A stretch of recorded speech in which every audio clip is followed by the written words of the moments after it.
जय भीम और आप सभी का स्वागत करता हूँ मेरे इस सोशल प्लेटफॉर्म पे। आज की जो बातें होने वाले हैं रशिया और यूक्रेन के बीच जो वॉर या युद्ध चले है उनके ऊपर। और ये जो वॉर है इसमें मैं किसको सपोर्ट करता हूँ, तो सीधी सी बात है, डायरेक्टली ये बात है कि मैं रशिया की सपोर्ट पे तो है ही नहीं, बिल्कुल भी नहीं। मेरा जितने भी सपोर्ट है, हमदर्दी है, सब कुछ यूक्रेन के साथ है। क्योंकि रशिया जैसे इतने बड़े देश ऐसे छोटे देश के ऊपर आक्रमण चलाते हैं अपने फायदे के लिए। और दूसरी बात, यहाँ जितने भी दिखाई दे रहा हो ना, मतलब जो भी हो रहे है, इसमें रशिया के जो लोगों है ना, लोगों का कोई हाथ है ही नहीं। और रशिया के जो लोग हैं वो ये युद्ध चाहते भी नहीं है, ये सिर्फ पुतिन का है। जितने भी ये सब खेल है सिर्फ पुतिन का है। पुतिन अपने आप को हिटलर की तरह तानाशाह बनाने की कोशिश कर रहे हैं और यूक्रेन जैसे छोटे देश पे अपना हक जमाने की कोशिश कर रहे हैं।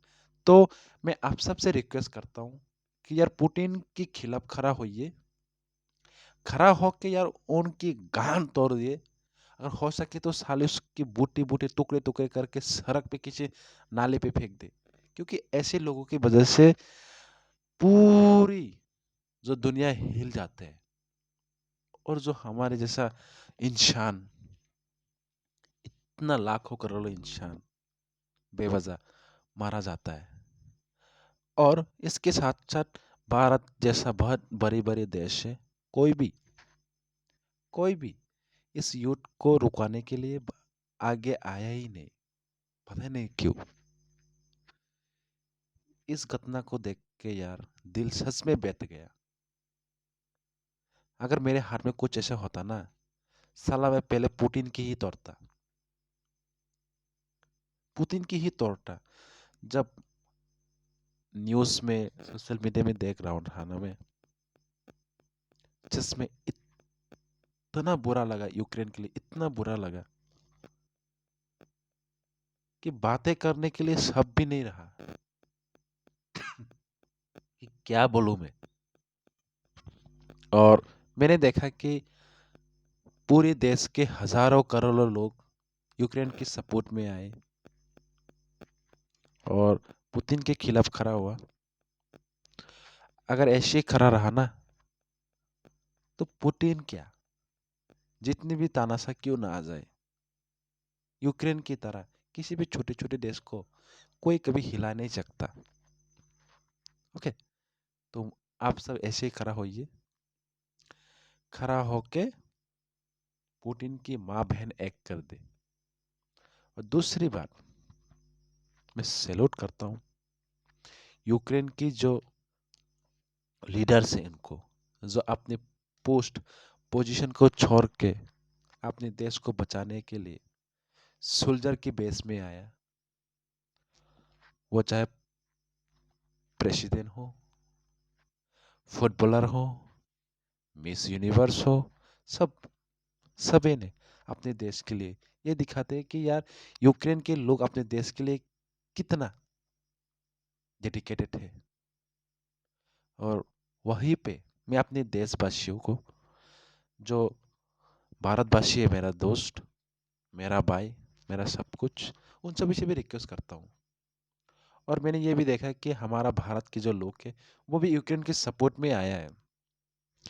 अगर ऐसे आप लोग यूक्रेन की भी सपोर्ट करते हैं ना, तो यार अपने देश के लोगों के लिए भी सपोर्ट कीजिए। अपने देश के लोगों के लिए भी तो हक के लिए बात कीजिए। जब हम भारत को देखते हैं ना, तो आज भी जाति भेद प्रथा की वजह से लोग पिछड़े हैं। खाने को कुछ नहीं है, पीने को कुछ नहीं है, पहनने को कुछ नहीं है, रहने के लिए घर नहीं है, पढ़ाई करने के लिए कुछ नहीं है, कमाने के लिए कुछ है नहीं, जॉब नहीं है, कुछ नहीं है। हमने पिछली बार लॉकडाउन में भी देखा है। जब यार हम ऐसे यूक्रेन जैसे देश के सपोर्ट में आ सकते हैं, तो यार अपने लोगों के सपोर्ट में क्यों नहीं आता? क्योंकि इसका एक ही सीधे सीधे बात आता है कि यार आप लोगों को सिर्फ सोशल मीडिया में दिखाना है। आप लोगों के अंदर ह्यूमैनिटी नाम की कोई चीज है ही नहीं। होते ना, तो भारत आज कहाँ से कहाँ पहुंच जाता। भारत में आज इतना अनएम्प्लॉयमेंट रेशियो नहीं बढ़ता। खाने के लिए हमें इतना, क्या बताऊं यार, गिड़गिड़ाना नहीं पड़ता। हमारा जो हंगर इंडेक्स है वो भी कहते हैं कि भारत कितना पीछे है। भारत के पास पैसे की कोई कमी नहीं है। भारत के पास पैसे की कोई कमी है ही नहीं। आपको पता है वर्ल्ड बैंक में जब देखा जाता है ना रिपोर्ट पैसे की, या स्विस बैंक में जब पैसे की हिसाब किया जाता है तो सबको पता होता है कि उससे ऐसे बैंकों पे किसकी पैसे ज्यादा है। भारत का है, सीधी सी बात है। तो इतनी पैसे वाला देश होके भी हम इतने पीछे हैं। क्यों? क्योंकि एक ही है, हमारे पास ह्यूमैनिटी है ही नहीं। सब अपने अपने फायदे के लिए है। तो मैं रिक्वेस्ट करता हूँ यार, ये सब छोड़िए, सब एक साथ मिलजुल के रहिए। आज भी जब हम भारत में देखते हैं ना तो हिंदू मुस्लिम, आप निचले पदन से आता है या लोअर कास्ट अपर कास्ट, आज भी चालू है। जिसकी वजह से क्या हो रहा है, जो हमारा देश का कॉमन पीपल है उसको हमेशा किसी ना किसी शिकायत का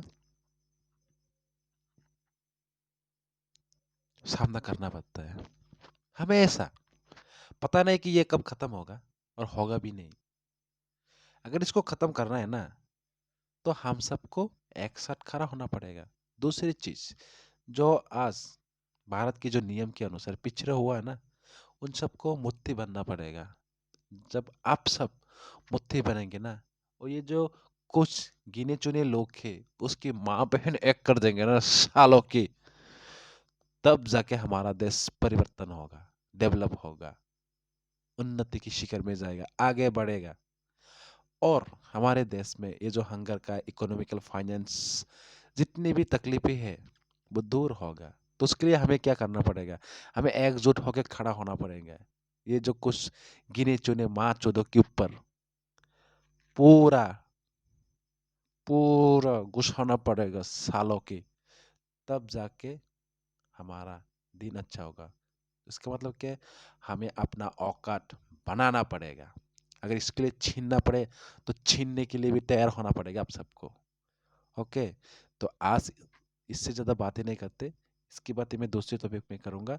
आज की जो मेरा ये वीडियो है सिर्फ यूक्रेन के लिए, यूक्रेन के सपोर्ट में है।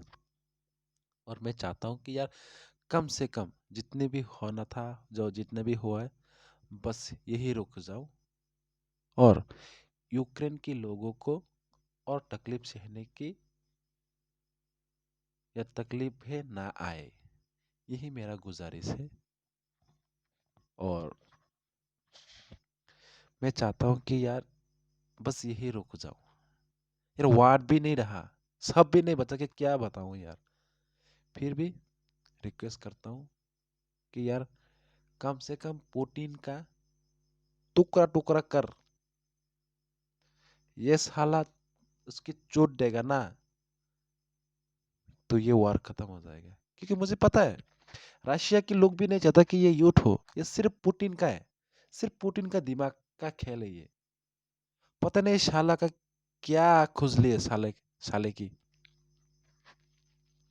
कभी हाथ पे चढ़ गया ना तो देख लेना, इसका भी हिटलर की तरह होगा हालत।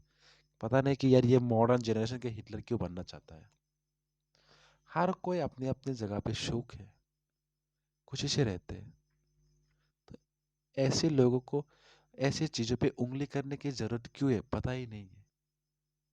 प्लीज यार, सब पुतिन के खिलाफ हो और उसकी चोट दे, बस इतना ही बोल सकता हूँ।